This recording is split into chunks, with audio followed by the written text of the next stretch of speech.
Hello friends, स्वागत है आपके YouTube channel morning today target में। आज जो आपकी क्लास होने वाली है एसएसटी पेपर 2 की होने वाली है। अगर आप पेपर 2 सोशल साइंस की तैयारी कर रहे हैं, यह क्लास आपके लिए काफ़ी ज़्यादा इंपॉर्टेंट होने वाली है। और चैनल पे नए हो तो ज़रूर सब्सक्राइब कर लीजिएगा, जिससे जो भी मेरी क्लासेस होगी सारी क्लासेस आपको मिलती रहेगी। और अगर आप फर्स्ट अटेम्प्ट में सीटेट क्लियर करना चाहते हैं तो अभी से अपनी तैयारी को स्टार्ट कर दीजिए। और जितनी भी क्लासेस हो रही है सारी देखिए, आपका 100% निकल जाएगा। तो चलते हैं क्वेश्चन पे। पहला है, ऋग्वैदिक काल के दौरान प्रचलित राजनीतिक व्यवस्था के बारे में निम्नलिखित कथनों पर विचार कीजिए। राजा के पास लोगों से कर एकत्र करने की शक्ति थी। और दूसरा ऑप्शन है, राजा के पुत्र राजा के उत्तराधिकारी के रूप में अपने आप राजा बन जाते थे। तो इसका राइट आंसर कौन सा हो जाएगा? तो पहला है कि राजा के पास लोगों से कर एकत्र करने की शक्ति होती थी। तो ऋग्वैदिक काल में राजा के पास लोगों से कर एकत्र करने की शक्ति होती थी, यह कथन सत्य है। और ऋग्वैदिक काल में राजा को राजन कहा जाता था और उसके पास राज्य संचालन के लिए कर एकत्र करने की शक्ति होती थी। तो पहला तो सही हो जाएगा। और दूसरा है कि राजा के पुत्र राजा के उत्तराधिकारी के रूप में अपने आप राजा बन जाते थे। तो यह गलत हो जाएगा, क्योंकि राजा के पुत्र राजा के उत्तराधिकारी के रूप में अपने आप राजा बन जाते थे, यह पूरी तरह से सत्य नहीं है। ऋग्वैदिक काल में क्या होता था? तो ऋग्वैदिक काल में राजतंत्र वंशानुगत था, लेकिन उत्तराधिकारी के लिए अन्य कारकों का पालन करना पड़ता था, जैसे जनसभा की स्वीकृति महत्वपूर्ण थे। इसलिए केवल राजा के पुत्र को अपने आप राजा नहीं बना दिया जाता था। तो इसलिए इसका राइट आंसर पहला करेक्ट हो जाएगा और दूसरा गलत हो जाएगा। नेक्स्ट क्वेश्चन है, वनों के वितरण को दर्शाने वाले मानचित्र कौन से हैं? तो भौतिक मानचित्र, राजनीतिक और विषयगत स्थलाकृत मानचित्र। वनों के वितरण को दर्शाने वाले मानचित्र होते हैं तो विषयगत मानचित्र होते हैं। इसका राइट आंसर तीसरा सही हो जाएगा। वनों के वितरण को दर्शाने वाले मानचित्र विषयगत मानचित्र कहलाते हैं। ये मानचित्र किसी विशेष विषय या विषय वस्तु से संबंधित जानकारी प्रदान करते हैं, जैसे वनों का वितरण, जनसंख्या का घनत्व या कृषि उत्पादन। तो याद रखिएगा, तो करेक्ट आंसर यहाँ पे तीसरा सही हो जाएगा। और भौतिक मानचित्र कौन से होते हैं? तो भौतिक मानचित्र पृथ्वी की प्राकृतिक विशेषताओं को दर्शाते हैं। और राजनीतिक मानचित्र कौन से होते हैं? तो राजनीतिक मानचित्र देशों और राज्यों और शहरों की सीमाओं को दर्शाते हैं। तो याद रखिएगा, ये सारे पॉइंट इंपॉर्टेंट हैं। इसका जो करेक्ट आंसर हो जाएगा तीसरा सही हो जाएगा। नेक्स्ट क्वेश्चन है, मध्य पाषाण युग को निम्नलिखित में से किस परिवर्तन द्वारा अंकित किया गया था? घास वाले मैदान बनना, अर्ध शुष्क क्षेत्रों का बनना, अत्यधिक वन उन्मूलन, ग्रह पर तापमान का ठंडा होना। तो मध्य पाषाण युग को किस परिवर्तन द्वारा अंकित किया गया था? तो घास वाले मैदान बनना। इसका करेक्ट आंसर पहला हो जाएगा। मध्य पाषाण युग को लगभग 12,000 से 10,000 वर्ष पूर्व का काल माना जाता है, जो पूरा पाषाण और नव पाषाण काल युग के बीच स्थित है। इस अवधि में मानव जीवन में कई महत्वपूर्ण परिवर्तन हुए थे, जिसमें से एक था जलवायु में ठंडक का आना, जिससे पर्यावरण में काफ़ी बदलाव आया। इस परिवर्तन के कारण घास के मैदानों का विकास हुआ।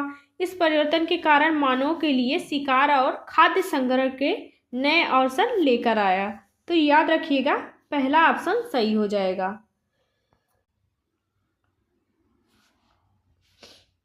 नेक्स्ट क्वेश्चन है, गल्फ स्ट्रीम गर्म महासागरीय जलधारा है, क्योंकि ये ध्रुवों से भूमध्य रेखा की ओर चलती है, अंतः भीर्म भूमि के नीचे से गर्म होती है।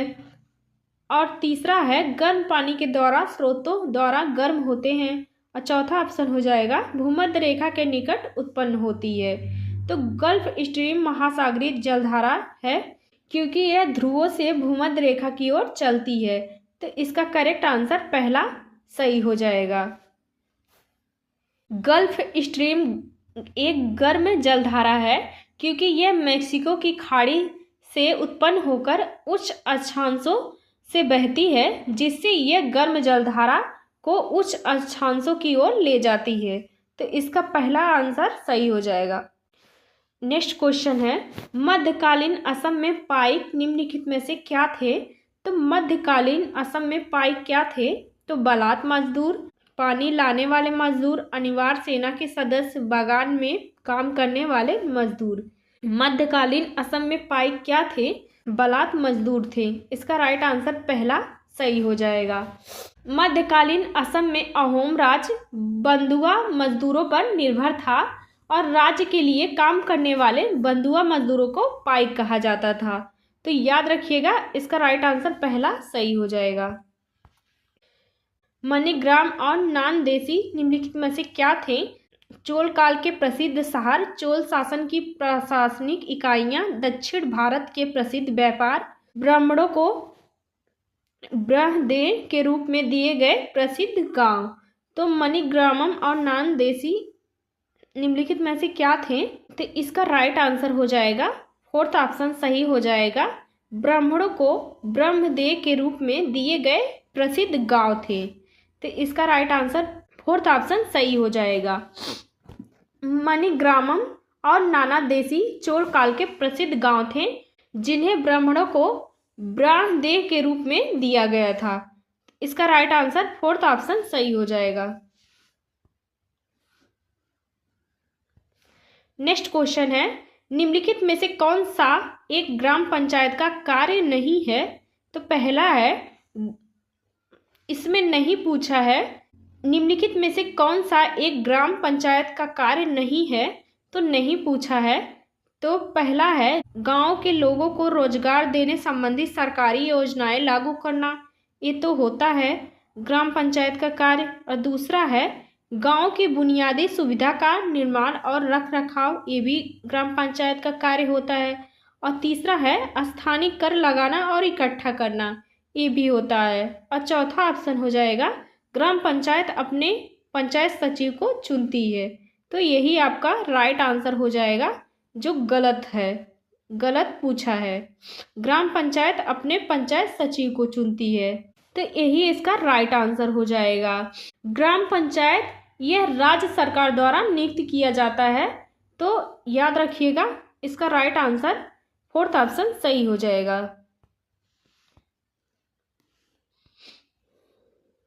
नेक्स्ट क्वेश्चन, निम्नलिखित में से कौन सा एक दीवानी सिविल कानून के दायरे में नहीं आता?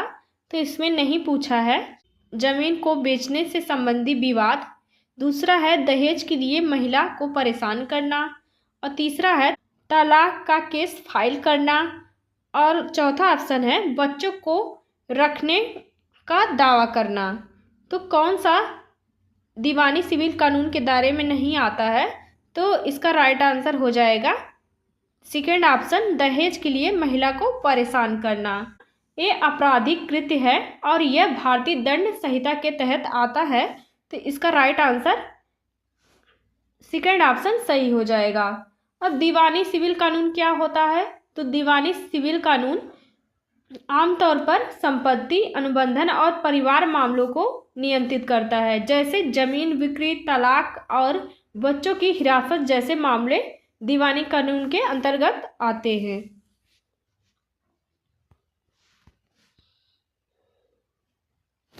नेक्स्ट क्वेश्चन है, संयुक्त राज्य अमेरिका में नागरिक अधिकार आंदोलन शुरू किया गया था, तो क्यों शुरू किया गया था? तो अफ्रीकी अमेरिकी नागरिकों के समान अधिकारों और नस्लीय भेदभाव मिटाने के लिए। और दूसरा है अफ्रीकी अमेरिकन पुरुषों के मताधिकार की मांग के लिए।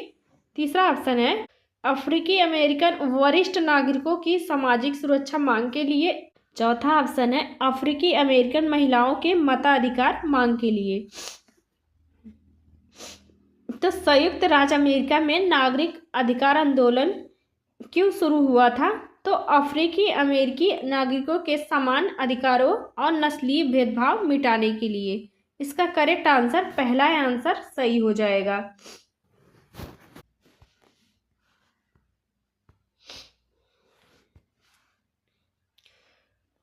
नेक्स्ट क्वेश्चन,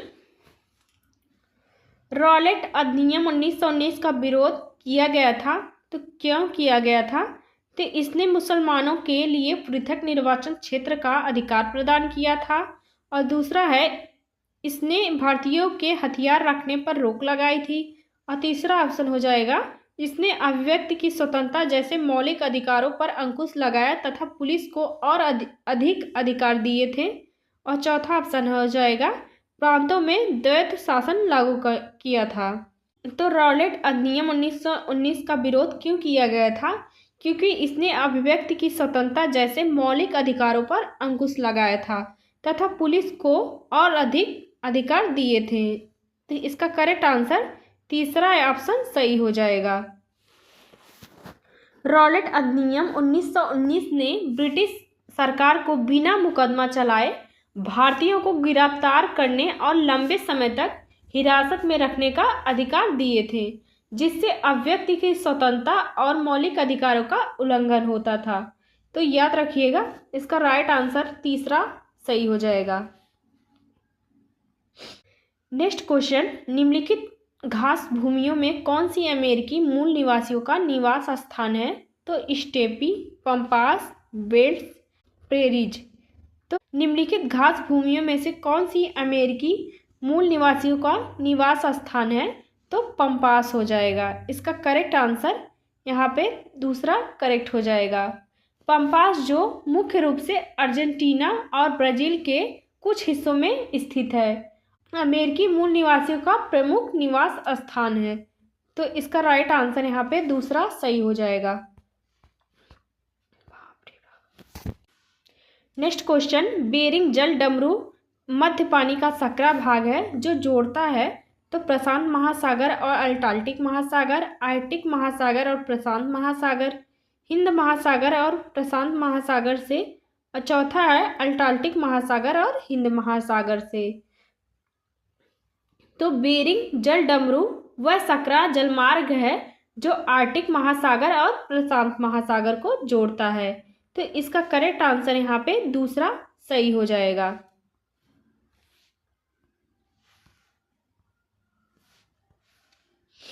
नेक्स्ट क्वेश्चन, निम्नलिखित में से किस बंदरगाह में जिसका उल्लेख संगम कविताओं से मिलता है पूर्वी तट पर व्यापार के प्रमाण मिलते हैं?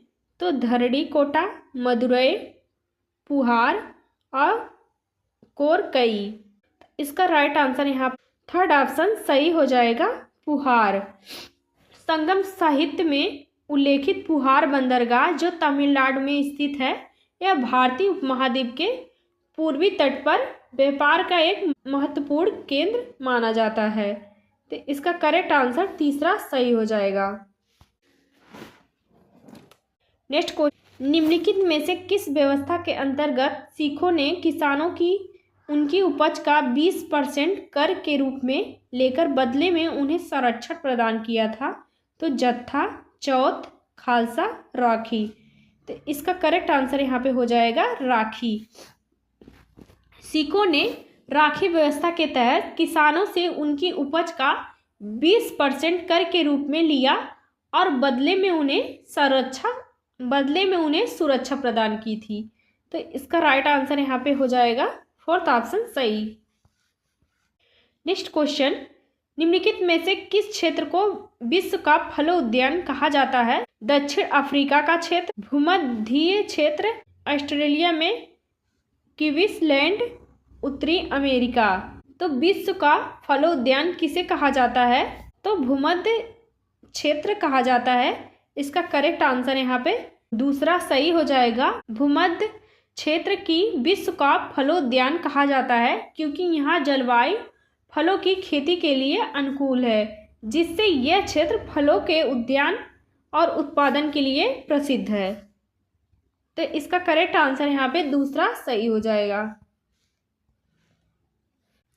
निम्नलिखित में से कौन सा जहाज के नौकायान में सहायता करता है? तो उच्च ज्वारीय क्षेत्र, कम ज्वार का क्षेत्र, ऐसे क्षेत्र जहां गर्म समुद्री धाराएं और शीत समुद्री धाराएं मिलती है, और समुद्री धाराओं का क्षेत्र। तो जहाज के नौकायान में कौन सहायता करता है? तो समुद्री धाराएं जो महासागरों में जल के सतत और पूर्व अनुमानित प्रवाह को दर्शाती हैं। जहाज़ों के नौकायान में महत्वपूर्ण भूमिका निभाती हैं। ये धाराएं जहाज़ों को एक स्थान से दूसरे स्थान पर तेजी से और कुशलता से पहुंचाने में सहायता करती हैं। तो इसका राइट आंसर हो जाएगा फोर्थ ऑप्शन, समुद्री धाराओं का क्षेत्र।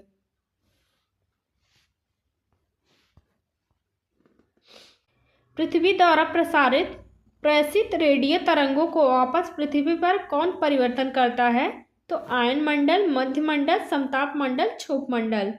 तो इसका करेक्ट आंसर हो जाएगा आयन मंडल।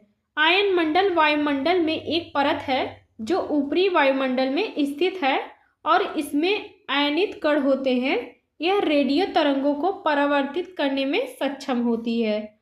तो इसका करेक्ट आंसर पहला सही हो जाएगा।